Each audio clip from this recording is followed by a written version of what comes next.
बहुत समय पहले की बात है। एक जंगल में बूढ़ा कमजोर बगुला रहा करता था। बगुला इतना कमजोर हो चुका था कि अब उसे शिकार पकड़ने में भी बहुत समस्या उठानी पड़ती थी। एक दिन बगुला एक तालाब के किनारे बैठा हुआ तालाब के अंदर की मछलियों को हसरत भरी नजर से देखे जा रहा था। तभी एक मछली बगुले को देखकर बोली, क्या बात है बगुला भगत, इतनी गौर से क्या देख रहे हो? मैं 2 दिन से भूखा हूँ। कमजोर होने के कारण मैं कोई शिकार नहीं पकड़ पा रहा। इस संसार में जो भी जन्म लेता है उसे 3 दौर से गुजरना ही पड़ता है, बचपन, जवानी और बुढ़ापा। तुम अपने जीवन के 2 दौर देख चुके हो, अब तीसरे का भी आनंद उठाओ। ये सुनकर बगुला क्रोधित होते हुए उस मछली से बोला, तुम अपने आप को समझती क्या हो? जब मैं जवान था तब किसी मछली की मुझसे बात करने की हिम्मत नहीं होती थी।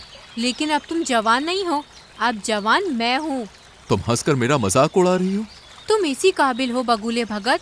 मैंने तुम्हारे चर्चे अपनी माँ और अपनी दादी से सुने हैं। जब तुम जवान थे तब तुम बहुत ही बुरे स्वभाव के थे। अब तुम बूढ़े हो चुके हो, इसलिए तुम्हारा मजाक उड़ाकर मैं तुमसे अपने पूर्वजों के साथ किए गए दुर्व्यवहार का बदला ले रही हूँ। बस इतना बोलकर मछली बगुले का मजाक उड़ाती हुई वहां से चली गई। बगुला उदास होकर जाती हुई मछली को देखकर अपने आप से बोला, काश मैं जवान होता तो इस स्वादिष्ट मछली को जरूर खाता। मगर बगुला नहीं जानता था कि इस दृश्य को दूर से एक कबूतर बैठा हुआ देख रहा था। कबूतर तुरंत उड़ता हुआ मीनू मौसी और रानू चिड़िया के पास जा पहुंचा और उन दोनों की ओर देखकर बोला, जब से मैंने बगुले का हाल देखा है तब से तो मुझे बुढ़ापे से डर लगने लगा है। रानू चिड़िया चौंकती हुई बोली, तुम कहना क्या चाहते हो? रानू, आज मैंने तालाब के किनारे एक बूढ़े बगुले को देखा। मैंने देखा कि किस तरह से एक मछली उसके बुढ़ापे का मजाक उड़ाती हुई वहां से चली गई। वो बेचारा बगुला 2 दिन से भूखा है। कबूतर की बात सुनकर रानू चिड़िया उदास होती हुई मीनू मौसी की ओर देखकर बोली, मीनू मौसी, क्या हम भी जब बूढ़े हो जाएंगे तो क्या हमारा भी हाल बगुले की तरह होगा? नहीं रानू, ऐसा कुछ नहीं होगा, क्योंकि हम सभी अपने बुढ़ापे का इंतजाम करके चलेंगे। और रहा सवाल उस बगुले का, तो उसके बारे में सुनकर मुझे बुरा लग रहा है, लेकिन कोई भी किसी का ऐसे ही मजाक नहीं उड़ाता। ये सुनकर रानू चौंकती हुई बोली, आप कहना क्या चाहती हैं मीनू मौसी? देखो, कबूतर ने केवल उस बगुले का बुढ़ापा देखा है, क्या पता वो जवानी में कैसा हो। जो भी हो मीनू मौसी, हमें उस बगुले की मदद करनी चाहिए। हम उसकी मदद भला किस प्रकार से कर सकते हैं? हम तो स्वयं कमजोर पक्षी हैं और हम सब शाम तक मेहनत करके बड़ी मुश्किल से स्वयं अपना पेट भर पाते हैं। इतना बोलकर मीनू मौसी वहां से चली गए। मगर रानू चिड़िया के दिमाग में बार बार बेचारे उस बूढ़े बगुले का विचार आ रहा था। रानू चिड़िया इसी उधेड़ बुन में उड़ती हुई जंगल के दूसरे छोर पर जा रही थी कि तभी उसकी नजर एक चील पर पड़ी। रानू चिड़िया ने देखा कि उस चील के इर्द गिर्द बहुत सारे पक्षी गोल घेरा बनाए हुए बैठे थे। अरे, ये चील तो हमारे जंगल की नहीं लगती। और ये सारे पक्षी इस चील के सामने सम्मान पूर्वक क्यों बैठे हुए हैं? मुझे जाकर पता करना चाहिए। रानू चिड़िया उड़ती हुई उस चील के पास पहुंच गई और वहां बैठे हुए काले कौवे से बोली, काले कौवे, आखिर हमारे जंगल के सारे पक्षी इस चील के सामने क्यों बैठे हुए हैं? और ये चील तो हमारे जंगल की नहीं लगती।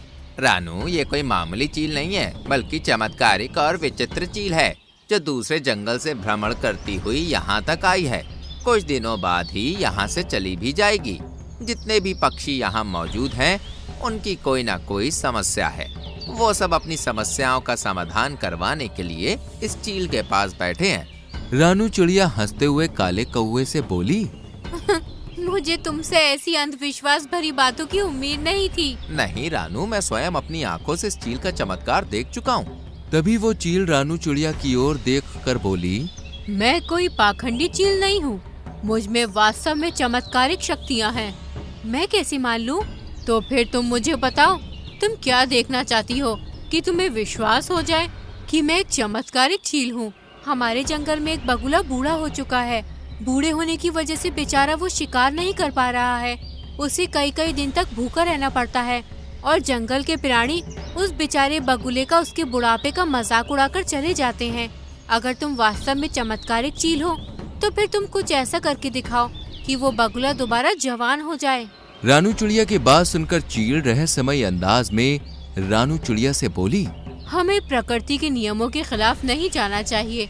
जो एक बार बूढ़ा हो चुका है उसे बूढ़ा ही रहने दो। तुम प्रकृति के नियमों को समझती नहीं हो। कहीं ऐसा न हो कि तुम्हें बाद में पछताना पड़े और दोबारा मेरे पास आना पड़े। सीधे सीधे ये क्यों नहीं कहती कि तुम एक पाखंडी चील हो और झूठ बोलकर यहाँ के पक्षियों को भ्रमित कर रही हो।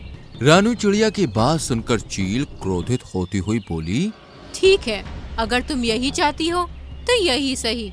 इतना बोलकर उस चील ने जमीन में रखा हुआ एक दाना रानू चिड़िया के पास फेंक दिया और रानू चिड़िया से बोली, ये एक चमत्कारिक शक्तियों का अभिमंत्रित किया हुआ दाना है। जाओ जाकर इस दाने को उस बगुले को खिला दो। वो बगुला जवान हो जाएगा, उसके अंदर जवानी जैसी ही शक्तियाँ आ जाएंगी। चील की बात सुनकर रानू चिड़िया उस दाने को उठाकर तुरंत उस तालाब के किनारे बैठी हुई बगुले के पास पहुंच गई और उसे सारी घटना बताते हुए बोली, जब मुझे कबूतर ने तुम्हारे बारे में बताया तब मुझे तुम्हारे लिए बहुत बुरा लगा, इसलिए मैं तुम्हारे लिए चमत्कारिक दाना लाई हूँ। तुम जैसे ही इस दाने को खाओगे दोबारा जवान हो जाओगे। फिर तुम्हें भूखा नहीं रहना पड़ेगा और ना ही कोई तुम्हारा मजाक उड़ाएगा। चील की बात सुनकर बगुला खुश होते हुए रानू चिड़िया से बोला, तुम तो वाकई बहुत अच्छी हो रानू, मैं इस दाने को जरूर खाऊंगा। जैसे ही बगुले ने विचित्र चमत्कारिक दाने को खाया वो दोबारा से जवान हो गया। बगुले के दोबारा जवान होते ही रानू चिड़िया खुश होती हुई वहां से चली गई। रानू चिड़िया के जाते ही बगुला अपने आप से बड़े ही घमंडी अंदाज में बोला, अब तो मैं दोबारा जवान हो गया हूँ, अब मैं इस तालाब की सारी मछलियों को खा जाऊंगा। तभी बगुले की नजर एक सुंदर मछली पर पड़ी। बगुले ने बड़ी ही बेदर्दी से उस सुंदर मछली को अपनी चोंच से दबोच लिया। सुंदर मछली बगुले से बोली, मुझे छोड़ दो। नहीं, तुम तो मेरा भोजन हो और केवल तुम ही नहीं बल्कि तालाब में रहने वाली सभी मछलियां मेरा भोजन है, मैं सबको खा जाऊंगा। बगुले ने उस मछली को मार दिया और उसे बड़े ही शौक से खाने लगा। शाम तक बगुले ने तालाब की आधी मछलियां समाप्त कर दी।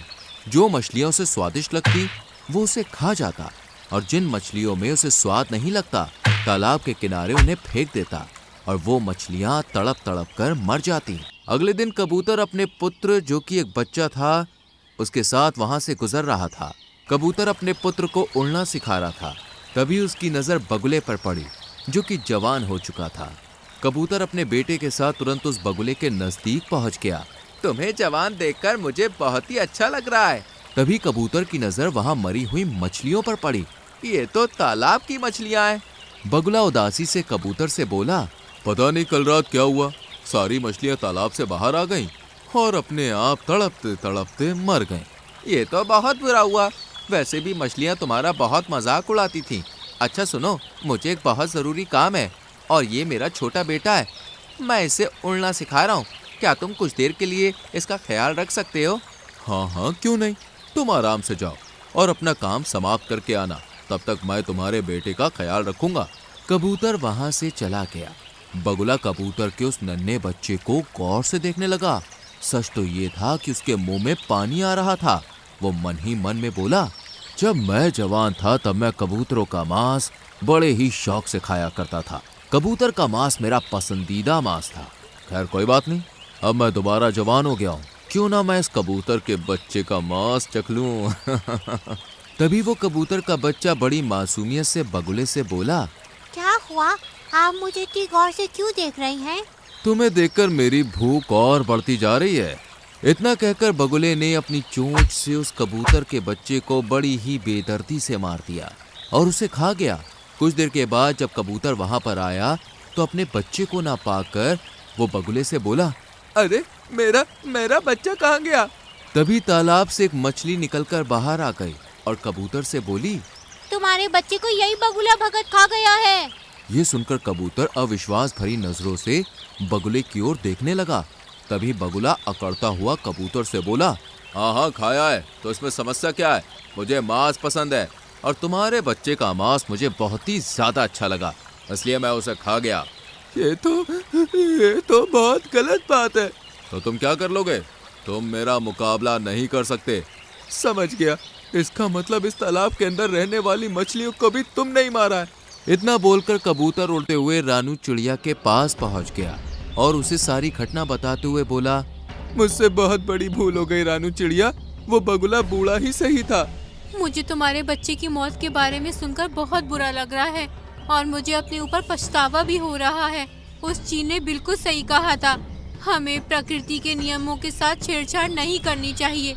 चलो मेरे साथ। रानू चिड़िया कबूतर के साथ उस चील के पास पहुंच गई और सारी घटना बताती हुई बोली, मुझे क्षमा कर दो चील, मैंने तुमसे कहा था परंतु तुमने मेरी बात नहीं मानी। खैर अभी भी कुछ नहीं बिगड़ा। इतना बोलकर उस चील ने एक और दाना रानू चिड़िया के सामने फेंक दिया। इस दाने को उस बगुले के ऊपर फेंक देना, वो दोबारा बूढ़ा हो जाएगा। रानू चिड़िया तुरंत उस दाने को लेकर उस बगुले के पास पहुंच गई और ऊपर से उसने वो दाना बगुले के ऊपर फेंक दिया। दाना शरीर से स्पर्श होते ही बगुला फिर से बूढ़ा हो गया। अरे ये मेरे साथ क्या हो रहा है? मैं तो फिर से बूढ़ा हो गया। तभी रानू चिड़िया क्रोधित होती हुई बगुले से बोली, तुम बूढ़े ही अच्छे लगते हो बगुले, जो मैंने भूल की थी उसे मैंने सुधार दिया। इतना बोलकर रानू चिड़िया वहां से चली गई और बगुला दोबारा बुढ़ा और कमजोर हो गया।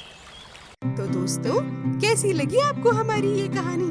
अगर कहानी अच्छी लगी हो तो वीडियो को लाइक कीजिएगा, चैनल को सब्सक्राइब कीजिएगा और हाँ, कहानी अपने दोस्तों के साथ शेयर करना तो बिल्कुल मत भूलिएगा। मैं आपको मिलूंगी अगले वीडियो में किसी नई कहानी, नई सीख के साथ।